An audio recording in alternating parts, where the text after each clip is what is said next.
పశ్చిమ గోదావరి జిల్లా భీమవరం సీఎస్ఎం డిగ్రీ కళాశాలలో ఈనాడు ఈటీవీ ఆధ్వర్యంలో సైబర్ నేరాలు, రోడ్డు భద్రతపై అవగాహన సదస్సు నిర్వహించారు. ఈ కార్యక్రమానికి ముఖ్య అతిథిగా డీఎస్పీ రఘువీర్ విష్ణు హాజరయ్యారు.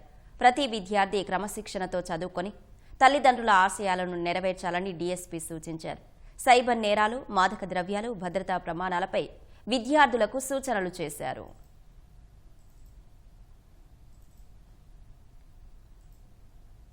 వాళ్ళు చెప్పిన దానివల్ల మేము మా మీటింగ్లో ఈ బ్యానర్ కూడా పెట్టి దాని గురించి కూడా మాటలు చెప్పాలని చెప్పి ఇందాక నేను చెప్పాను కదా.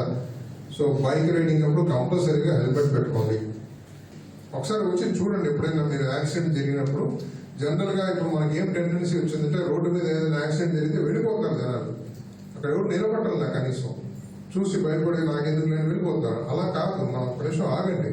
వాడికి ఎవరికైనా నీళ్ళ బాటలు ఇవ్వడమా, లేకపోతే వాడికి ఏం లేకపోతే నీ ఫోన్ ఇచ్చి ఎక్కడన్నా హాస్పిటల్కి నంబర్కి ఫోన్ చేయించడమా, వాళ్ళ రిలేటివ్స్కి ఫోన్ చేయించడమా, వాడికి కాసేపు లేపి పక్కన కూర్చోబెట్టడమా, ఇవి చెయ్యాలి. అవి చేయట్లేదు ఎవరు.